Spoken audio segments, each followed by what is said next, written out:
Okay, we'll check it later.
Hello and welcome to Experimental Lab, the daily show with JK. I'm JK, your host, and my co-host Walter has joined, and Amar is also there on the background. Welcome, both of you.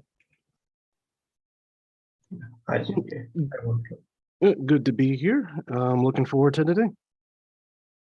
All right, awesome. It's a happy Tuesday. I am going to say like every day is a happy day. It's kind of a fun day for us as we continue to explore this experiment. And also this is something like I just wanted to address to the audience, those who are watching it for the first time or the repeated audience, just bear with me. This is based on a true story. We are not making up anything. We are experimenting it out, how people become victim out of it, and also how discrimination exists in our society. All those things we are trying to cover, trying to expose the corporate crimes, and also helping the corporates in a way to modify their hiring practices. So we are not pinpointing any one companies or any one agencies in this matter, because everybody is at fault. So that's my understanding. That's my experience so far. Maybe Walter might change our viewpoint. So he can bring in his expertise and also his knowledge with his exposure to this experiment. Once he start doing that in a regular way, he can come to a conclusion and understanding. So that's my viewpoint. Walter, what are we going to talk today? We're going to continue going through the process and seeing how this all works out for a project and how it starts, which I've personally yet to experience, so will be interesting to see. Yeah, absolutely, right? So nobody expects someone to do magic or do all the work in the first week, right? Within 1 week of joining, even in the projects, right? In big clients, they just do this onboarding process. They provide you training, they provide you access, all those things. It takes longer. Even big companies, in some places, it will be amazing. Like you will be sitting quiet like for almost 2 months, but you will get paid. And that's the benefit of working for billion-dollar companies. And that's why like people don't complain. Okay, I'm fine with it. Like as long as I'm getting paid and I'm just joining and listening in and I don't have to do anything. And I am learning things, right? So that is one thing good about this exploitation as well. So it's like I can not make much more fun of it.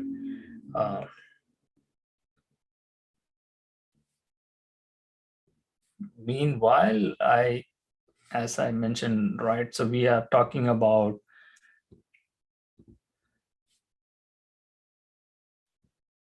the projects, how project onboarding happens. We did explained about the background verification, and for the sake of our experiment, right, I will just quickly show that as a glance. So this is another project onboarding that is happening. We will walk through. So this is a contract being signed between two companies to provide them their employee to their client. So I don't want to confuse here. So it's a big contract. So for one of our profile that we have been working on different client projects, the same thing happened here. So you can see there is a lot of legal terms you have to abide by. And in this, the crucial one I just want to highlight is the termination part. A minimum 2 weeks written notice of termination is required by supplier for all consultant provided by the supplier working on eSolution and eSolutions clients projects, unless otherwise agreed upon by the client and the on-site client. So much of confusion here, verbiage. Failure to provide such notice will be treated as termination without cause and a material breach of contract, and will have all the rights to remedies in this agreement, in addition to all rights to hold suppliers payment of work completed by supplier's contractor for a period of 4 weeks plus any attorney fees involved. Just imagine, right? So it's always will be a one side kind of contract. So the client can terminate the services without any notice, at which point the supply service agreement will be considered as terminated as well, unless the supplier has other consultant working on the agreement. So this is some kind of a real joke in terms of law, right? So if we are going to quit, we have to provide 2 weeks notice through our agency. If not, they will withhold the payment for 4 weeks and more to it and all those things. And you can see even the background checks, how they do it.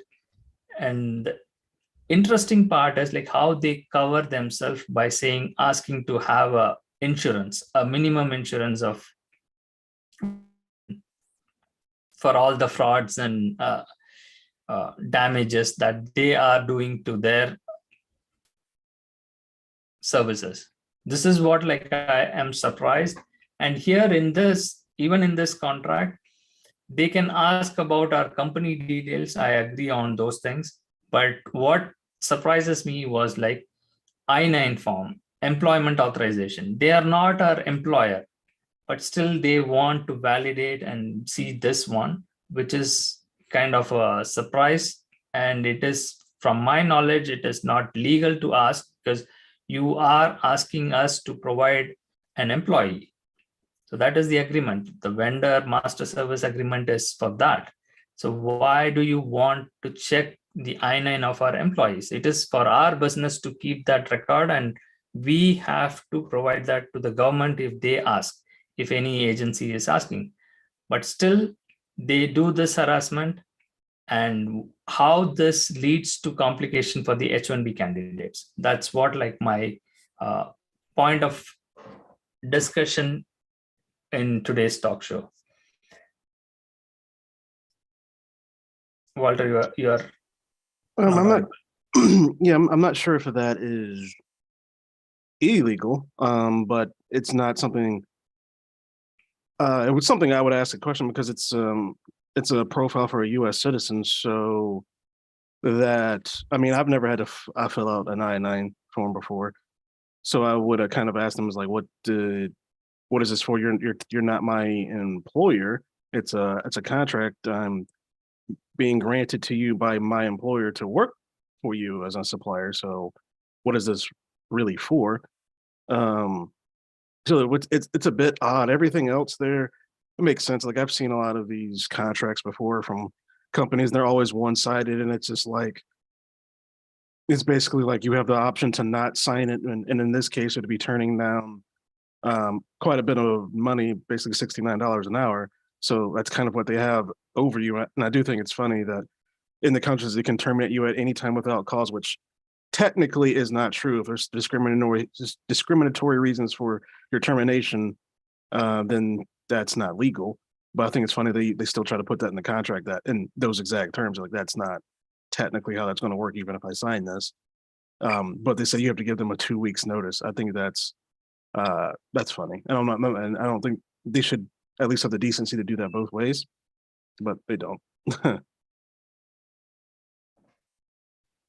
Yeah, so this is what the problem is, right? With all these companies is it's always one-sided, right? It is like you are coming to seek job to us, so you have to agree to our terms. Otherwise, I don't want to use the F word, right? That's what they say, right? So because of large number of pool of talent is available and people struggle to get jobs. So this is what the exploitation really leads to, because it has to be fair deal, right? So it has to be a fair for both the companies and also for employee as well. So just imagine if I'm a H-1B sponsoring employee, right? We are though trying to campaign against that H-1B and asking the US government to abolish that modern slavery. We are trying to help the companies which are sponsoring as well. Even as a company, if I hire like 10 H-1B candidates, how much I will be spending on them? So in that case, I have to have a fair deal with these kind of billion-dollar companies to have contracts where they have this one-sided thing, like where I have to take insurance and protect them and also provide my H-1B candidates LCA filing every time like the project goes southways, right? So for no reason at all, the client has the privilege, they can fire the candidates without giving any notice. So let's say like Walter, you are an H-1B candidate. So you are working for me, right? I am getting a project for you in Bank of America and asking you to go to Seattle, Washington, right?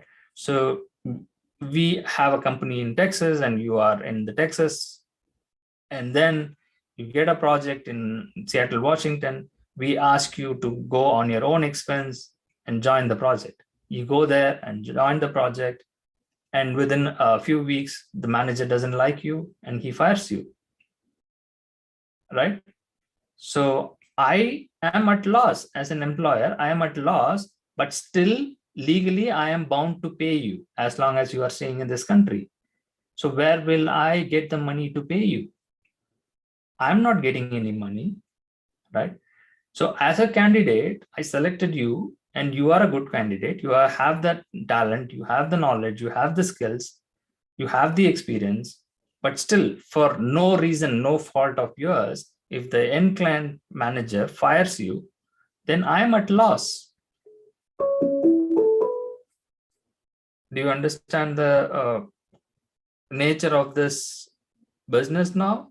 Well, yeah, it's basically, I mean, the only option there is to find that visa holder another position elsewhere, but hopefully not flying them somewhere else across the country to do it, because that sounds a little rough to keep doing that when you're only there for a couple weeks and you probably rent an apartment or something like that. That's yeah, that's a bit rough there, because you have to find someone to sublease that or take over the contract for you. And in Seattle, Washington, those things are very expensive. So I mean, that scenario would cause so much problems and so much frustration. Exactly, right? So who would want that, right? Again, as an employer, as a small business, I cannot afford to have so much of overhead cost, right? I cannot keep providing you. My legal obligation is like, if you signed a contract with me as a H-1B candidate, I'll be paying only $60,000 per year, right? So it will be like, let's say like you are being provided $5,000 a month, which includes the tax and state tax, federal tax, social security, everything. After deducting all those things, you will be getting around $3,000 or $3,500, right? Let's assume. And with that amount of money, as you said, you cannot keep moving from one corner to another, right? So in one fine morning, like you will be in Seattle, Washington, and other time, like you will be in East Coast in New York or Michigan or Texas or Charlotte, North Carolina, right? So is that possible for any candidates? No, it's not. Literally, as you said, right? You can, if you have a family, it is much more disastrous, right? So you will sign the lease and you will have kids going to school. So your life is thrown by these projects. But H-1B candidates are held on these terms by their employers. This is the term, right? Unless we make money, right? We are a business. We need to make money out of you so that we can survive and we can pay you. That's the whole logic. Even as a small business, I cannot pay you, right? So when the big businesses are not paying it, right? Even $1 million companies and $1 billion companies are doing the same thing. If they have the H-1B candidate on their payroll, they cannot bench them for more than 4 weeks. And they will terminate the employment, or they will ask them to go back to offshore. $1 billion companies does the same thing. They cannot afford to pay, right, for H-1B candidate. So when everything is tied to this project and the contract world, it is a clear exploitation, and a complete proof can be shown that like it is going to lead to exploitation and various other violations. Why this cannot be seen by the government? That's the surprise for me, right? So this is plain straightforward stupidity, right? Right on the paper, you can see that like how it is an exploitative visa and how people can be held as a modern slave in this. But still, just for sake of making money, the government is allowing this. It's a very I think it's very, because what a lot of layman's people who just look at it up front will be like, they'll see like the contract where it's like, oh, this says you're making $75 an hour when you do that else, like you're making $180,000 an hour or a year. What's so bad about that? And they'll ignore all the other processes about how you could get fired at any time and how they might try to move you from literally Seattle to New York to Florida. And it's like, that's not cheap at all. And that's frustrating. It's not like you're making $1 million where you can just absorb that and be like, yeah, whatever.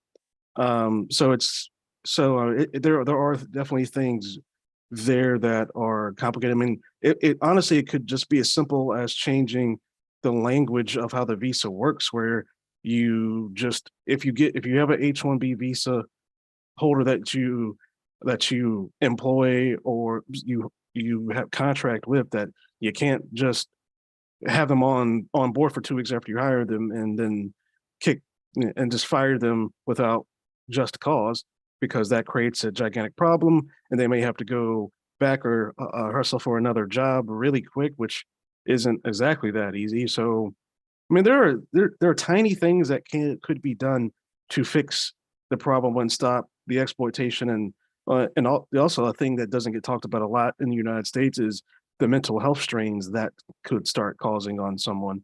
And so I think that it's really easy. I think it would be a simple process to fix it if we get enough people to care about it that are in government. Absolutely. All right. So again, the problem I see that as like the victims themselves, right? The people who are on that visa also, they are struggling, right? How do I pick and choose in this, right? Which side should I side with on this? Because the employers, though they are exploiting it, at least they just provide you some kind of loophole and opportunity. That's the reason like why people don't speak up on these issues, right? They keep quiet and become silent because they become a partner in the crime. If you understand that, right? So if I am forced to do certain things, which is morally and ethically wrong, and I start trying to do that, like just for the sake of employment, right? I am faking my resume and allowing them like to provide proxy to clear the interview and get the job. And it's basically like survival game for you once you are on the project, get the support and help needed, and somehow sustain in that job for a couple of years so that you can really learn something and get your things going on. So that is the reason, like once I start doing that, once I myself see that like I am committing a fraud, how would I go and complain about that like to anybody else? As you rightly pointed it out, right? So the mental health issue problem becomes very serious for all those people. It perpetuates, right? So it's kind of multiplies and they share the same, and they become closed rather than become violent. They just mind their own thing, right? I am being protected by my community, whether it is right or wrong, whether it is fraud, or I'm not going into those things. I am not going to go and complain because I will not get any help.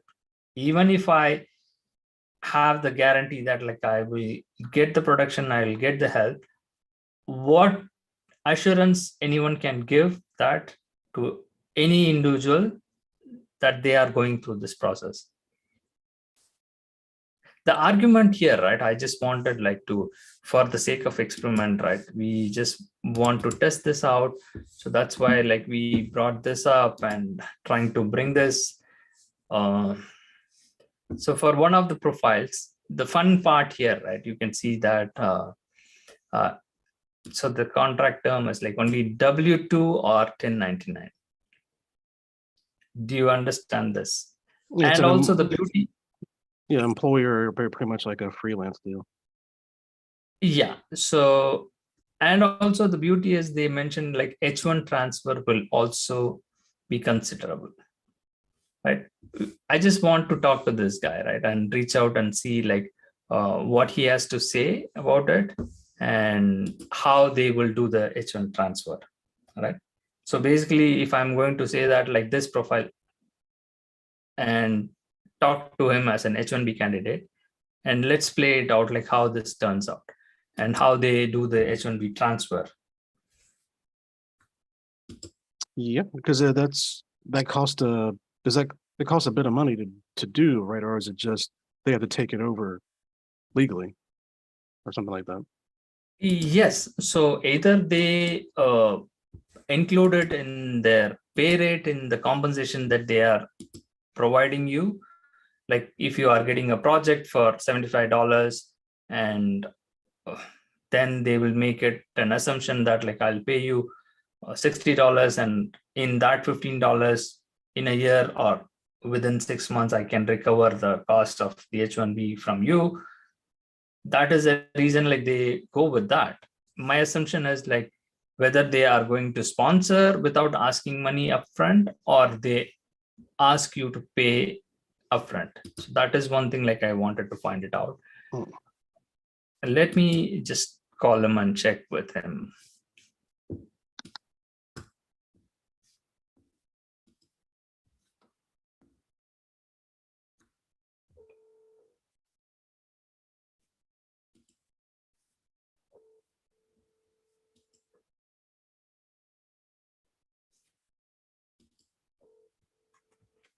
The person at extension 3025 is unavailable. Please leave your message after the tone. When done, hang up or press the pound key. Hi, this is Ram. I would like to discuss further with you. Can you call me now regarding the position? Thank you. Goodbye. All right. It doesn't allow even to. Jesus, that was I've never seen a 5-second voicemail before. It's like you've got 5 seconds. Most You can't say anything, right? You can't 5 seconds. Right? You are time bound. Quick, give a better voicemail next time. Let me email him and he will call. This is the beauty of this experiment, right? So we always give a specific instruction to follow the script and how we can play this out. The more we try to reach out to them, it will look like we are desperate. And if we don't do that, we just create a setup in which they reach out to us in large number, and we try to show that like you are on a project and busy, and also get to talk to them once in a while, and through email you can get everything done. So that is how like these businesses are set up. And most of them, like they are in offshore, that we have already established almost 99% of them, except for few companies like big vendors, prime vendors who have those recruiters here, and they do call us. But then that will be on odd timings, so we will not be able to cover that in our talk show, but still we will try to get as much, and we'll try to have fun in that aspect. So moving on, what else can we do, Walter? Amar, you have been quiet. What is the status on your side? Amar, are you there with us, or you just dropped off? Hello, Jacob, can you hear me now? Yes, we can hear you. Right. I am just listening both of you regarding the H-1B visa as we discussed.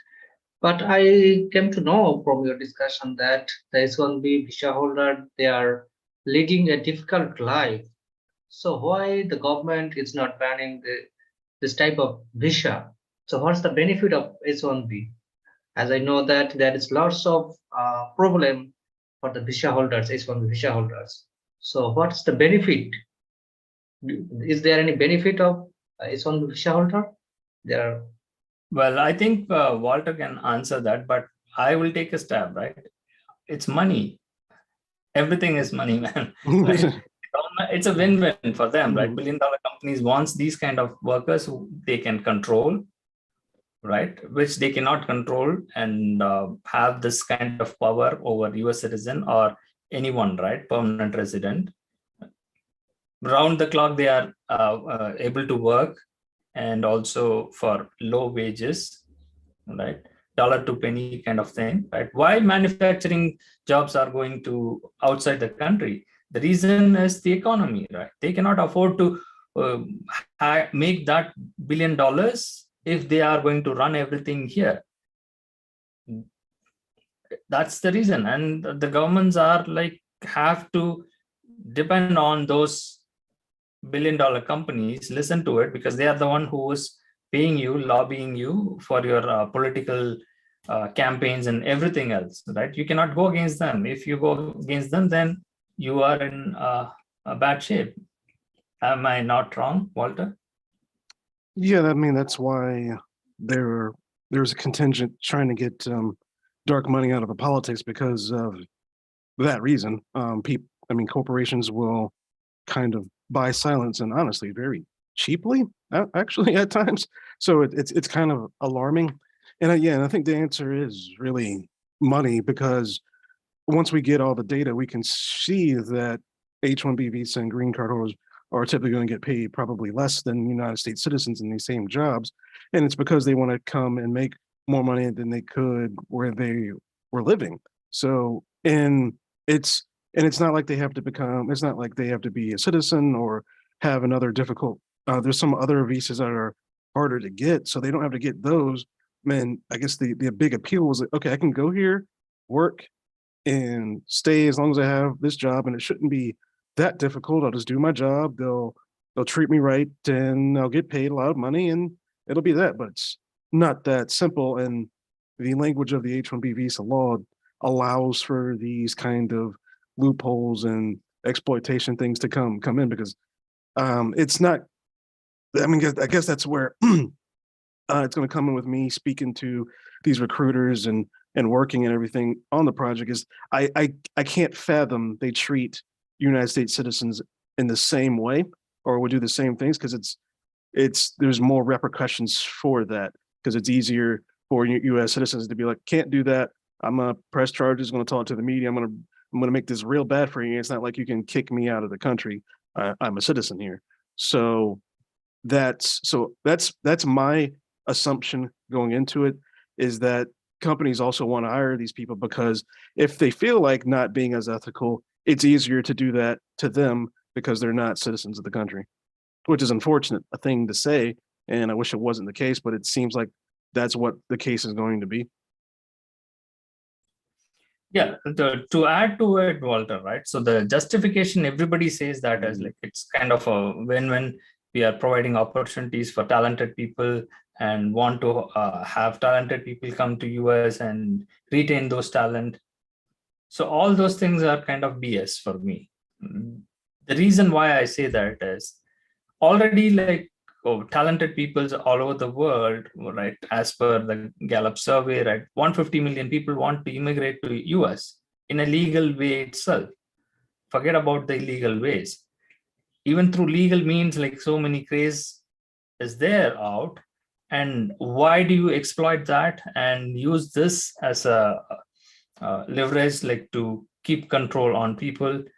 It's bad influence for all those young people who come and get trapped in this system and suffer through it, and they end up doing all the bad stuff.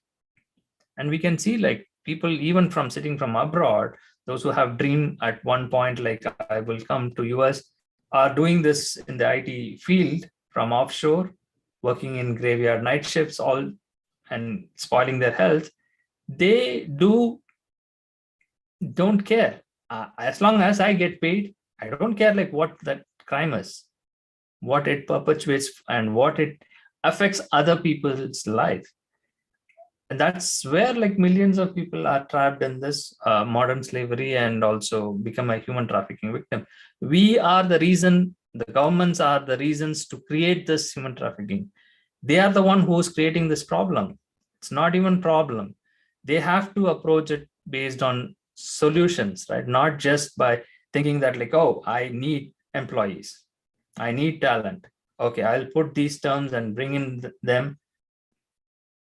It's the worst way of thinking, just like how you do it in the olden days. And I think some of it has to do with, we probably shouldn't get too deep into this, but I think some of it has to do with there's a contingent of people in the United States, I won't direct names specifically on this show, that don't want any migrants here, especially from certain parts of the world. So they want to make it very difficult for those people to get here and encourage them to leave. So I think that's also a thing, and some of those people are in government.